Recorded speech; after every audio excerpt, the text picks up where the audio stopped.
ایھا الذین آمنوا اتقوا اللہ حق تقاتہ۔ اب یہاں پر ہمیں غور کرنا ہوگا کہ تقوی کی حقیقت کیا ہے۔ اگرچہ ہم آیت البر کے آخر میں پڑھ چکے ہیں اولئک الذین صدقوا واولئک هم المتقون، وہاں پر وہ ایک ہیولہ، ایک شخصیت، ایک کردار وہ ہمارے سامنے آ چکا ہے، متقی کون ہوتا ہے۔ لیکن یہ موقع مناسب ہے کہ یہ لفظی معنی اس کے کیا ہے۔ عام طور پر جو ترجمہ کیا جاتا ہے اللہ سے ڈرو، یہ اچھا ترجمہ نہیں ہے، اور چونکہ اکثر و بیشتر لوگوں نے یہی ترجمہ کیا اور قرآن میں بار بار آتا ہے اتقوا اللہ اتقوا اللہ اتقوا اللہ، تو عیسائیوں کو یہ کہنے کا موقع ملا کہ قرآن زیادہ اللہ کے خوف پر زور دیتا ہے، جبکہ مسیح نے اور جو بائبل ہے وہ اللہ کی محبت پر زور دیتی ہے۔ اعتراض کرنے کا انہیں موقع مل گیا۔ خوف کا لفظ قرآن کا خود عربی زبان کا لفظ ہے، قرآن مجید میں بھی آیا ہے فلا تخافوہم وخافونی، تم ان سے نہ ڈرو، اپنے دشمنوں سے نہ ڈرو، مجھ سے ڈرو۔ خوف کا لفظ بھی ہے۔ یخافون یوما تتقلب فیہ القلوب والابصار، وہ ڈرتے رہتے ہیں اس دن کے تصور سے جس دن کے نگاہیں اور دل الٹ جائیں گے، قیامت کا دن، حشر کا دن۔ تو خوف کا لفظ قرآن میں ہے، عربی زبان کا لفظ ہے۔ تقوی کے معنی خوف نہیں ہے، تقوی کے لفظی معنی بچنا۔ دیکھیے وقا یقی وقایتن، اسے کہتے ہیں ثلاثی مجرد، اس میں معنی ہے وقا یقی وقایتن کے کسی کو بچانا، اور آپ بڑی آسانی سے یاد رکھ سکیں گے کہ جو ہماری دعا ہے، جو سورہ بقرہ میں حج کی دعاؤں کے ضمن میں اہم ترین دعا کی حیثیت سے مذکور ہے، ربنا آتنا فی الدنیا حسنۃ وفی الآخرۃ حسنۃ وقنا عذاب النار، وقنا عذاب النار، اے اللہ ہمیں بچا آگ کے عذاب سے۔ تو وقا یقی وقایتن کے معنی ہے کسی کو بچانا۔ باب افتعال میں یہ بنا ابتقا، اور واو اور تا یہ جڑ گئے، اتقا اتقا۔ اتقا معنی خود بچنا، بچنا اللہ کی نافرمانی سے، بچنا اللہ کی ناراضگی سے۔ ایک بچنا آؤٹ آف لو ہوتا ہے، out of reverence, out of respect. ایک سلیم الفطرت بیٹا چاہے گا کہ میں کوئی ایسی حرکت نہ کروں کہ میرے والد کو اس سے دکھ پہنچے، یہ بھی بچنا ہے۔ ظاہر بات ہے کہ والد کا خوف نہیں ہے اسے، یہ اس کی روش آؤٹ آف لو ہے۔ والذین آمنوا اشد حبا للہ، جو لوگ صاحب ایمان ہیں وہ شدید ترین محبت کرتے ہیں اللہ کے ساتھ۔ بلکہ ہم نے جو حقیقت جہاد کا مضمون جو ہے اس پر غور کیا، اس کے ضمن میں ایک آیت جو بڑی عظیم آیات میں سے قرآن کے، قُلْ إِنْ كَانَ آبَاؤُكُمْ وَأَبْنَاؤُكُمْ وَإِخْوَانُكُمْ وَأَزْوَاجُكُمْ وَعَشِيرَتُكُمْ وَأَمْوَالٌ اقْتَرَفْتُمُوهَا وَتِجَارَةٌ تَخْشَوْنَ كَسَادَهَا وَمَسَاكِنُ تَرْضَوْنَهَا أَحَبَّ إِلَيْكُم مِّنَ اللَّهِ وَرَسُولِهِ وَجِهَادٍ فِي سَبِيلِهِ فَتَرَبَّصُوا حَتَّىٰ يَأْتِيَ اللَّهُ بِأَمْرِهِ وَاللَّهُ لَا يَهْدِي الْقَوْمَ الْفَاسِقِينَ۔ اے نبی ان سے کہہ دیجئے کہ اے لوگو، اگر تمہیں اپنے باپ اور اپنے بیٹے اور اپنے بھائی اور اپنے زوج، مرد کے لیے بیوی، بیوی کے لیے شوہر، اور اپنے رشتہ دار اور اپنے وہ مال جو تم نے بڑے محنت سے جمع کیے ہیں، اور اپنے وہ کاروبار جن میں کساد کا، سد بازاری کا تمہیں خوف لاحق رہتا ہے، مندہ نہ ہو جائے، اور تمہارے وہ مکان جو تمہیں بہت محبوب ہیں، بہت سجایا ہے، بہت عمدہ فرنش کیا ہے، اعلیٰ ترین مکان بنایا ہے، اگر یہ 8 چیزیں زیادہ محبوب ہیں اللہ سے اور اس کے رسول سے اور اللہ کی راہ میں جہاد سے، فتربصوا، جاؤ، بیٹھے رہو، دفع ہو جاؤ، منتظر رہو، حتی یاتی اللہ بامرہ، یہاں تک کہ اللہ اپنا فیصلہ سنا دے. واللہ لا یہدی القوم الفاسقین، اللہ ایسے فاسقوں کو ہدایت نہیں دیتا.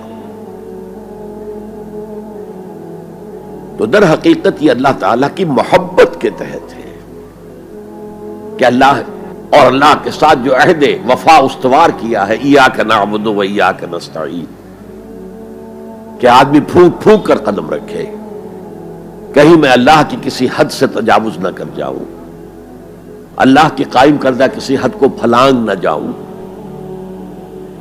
کہیں ایسا نہ ہو کہ شریعت کا کوئی حکم میں پامال کر دوں.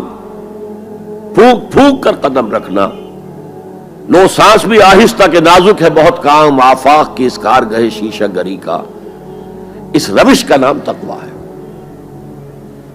دنیا کا تقویٰ یہ ہے، آخرت کا تقویٰ یہ ہے آگ سے بچ جانا. نتیجہ ہے واتقوا النار الذی وقودها الناس والحجارہ، بچو اس آگ سے جس کا ایندھن بنیں گے انسان اور پتھر. یا ایھا الذین آمنوا قوا انفسکم واہلیکم نارا، اہل ایمان بچاؤ اپنے آپ کو اور اپنے اہل و عیال کو آگ سے. تو دنیا کا تقویٰ اور آخرت کا تقویٰ یہ ہے تقویٰ کے لفظی معنی. بلکہ اس میں اضافہ کروں کچھ. ایک دفعہ حضرت عمر فاروق رضی اللہ تعالی عنہ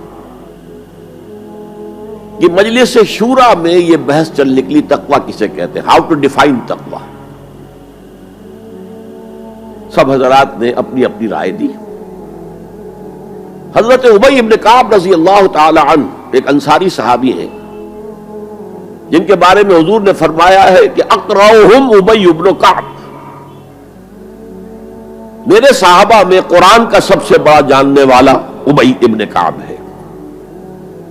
وہ خاموش بیٹھے ہوئے سن رہے تھے باتیں. حضرت عمر نے خاص طور پر کہا ابی آپ نے کچھ نکاح فرمائے. اب انہوں نے کہا کہ امیر المومنین دیکھیے اگر کبھی آپ کو کسی ایسے جنگل میں سے گزرنا پڑے جس میں کوئی پگڈنڈی نہیں ہے، بڑی اونچی اونچی گھاس ہے اور قدم قدم پر خاردار جو ہیں جھاڑیاں ہیں، تو آپ کیسے گزریں گے؟ جسے میں بار بار کہہ رہا ہوں پھونک پھونک کر قدم رکھنا. دیکھ لو کہیں اس گھاس کے اندر یہاں کوئی سانپ جو ہے وہ کنڈلی مارے بیٹھا ہو، تمہارا پاؤں سانپ پر جا پڑے، یا کسی اور موذی جانور کے بل میں پاؤں جا پڑے، یا کہیں تمہارے کپڑے جو ہے وہ کسی جھاڑی کے کانٹوں میں الجھ جائیں. بچ بچ کر نکلنا یہ تقویٰ ہے.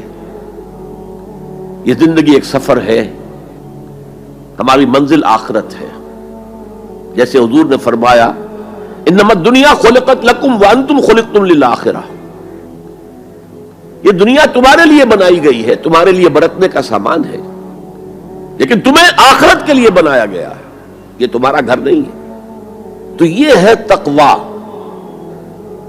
اور تقویٰ کی تعلیم قرآن مجید میں اتنی شد و مد کے ساتھ آئی ہے، اتنی شد و مد کے ساتھ آئی ہے، ایک ایک آیت میں دو مرتبہ. سورۃ النساء کی پہلی آیت یا ایھا الناس اتقوا ربکم الذی خلقکم من نفس واحدۃ وخلق منها زوجها وبث منهما رجالا کثیرا ونساء واتقوا اللہ الذی تساءلون به والارحام ان اللہ کان علیکم رقیبا. ایک آیت میں دو مرتبہ تقویٰ کا حکم. اے لوگو، اے بنی آدم، اپنے اس رب کا تقویٰ اختیار کرو جس نے تمہیں ایک جان سے بنایا، اسی سے اس کا جوڑا بنایا اور ان سے کثیر تعداد میں مردوں اور عورتوں کو زمین میں پھیلا دیا. یہ 600-650 کروڑ جو انسان آج دنیا میں ہے، یہ سب کون ہے؟ آدم اور حوا کی نسل سے ہیں. پھر اسی آیت میں دوبارہ واتقوا اللہ الذی تساءلون به والارحام، تقویٰ اختیار کرو اس اللہ کا جس کا ایک دوسرے کو واسطہ دیتے ہو.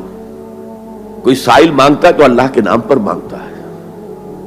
تم میں جا کر اپنے کسی عزیز سے یا دوست سے کہتے ہو کسی کام کے لیے بھائی یہ کام بہت ضروری ہے اللہ کے لیے جلد از جلد اس کام کو کر دو، واسطہ اللہ کا. یا جیسے کہ سورہ حشر میں ایک آیت میں دو دفعہ یا ایھا الذین آمنوا اتقوا اللہ ولتنظر نفس ما قدمت لغد واتقوا اللہ ان اللہ خبیر بما تعملون.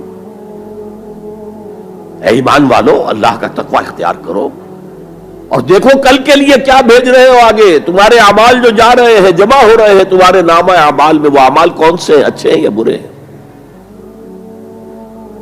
اور اللہ کا تقوی اختیار کرو اور دیکھو، جان لو وہ تمہارے اعمال سے باخبر ہے، بے خبر نہیں ہے. تاہم یہ الفاظ جو ہے میرے نزدیک قرآن مجید میں تقوی کی تاکید کے اعتبار سے انتہائی مؤکد مقام ہے. جیسا کہ میں نے عرض کیا، صحابہ گھبرا گئے، حضور اللہ کے تقوی کا حق کون ادا کر سکتا؟ پھر جب سورہ تغابن کی آیت نازل ہوئی تو ان کے جان میں جان آئی. وہاں فرمایا گیا فاتقوا اللہ ما استطعتم، اللہ کا تقوی اختیار کرو جتنا بھی تمہارے حد استطاعت میں ہے، امکانی حد تک اللہ کا تقوی اختیار کرو. پھر جان میں جان آئی. آدمی اپنے مقدور بھر اپنی ہمت کے مطابق تو کام کر سکتا ہے، لیکن اللہ کا حق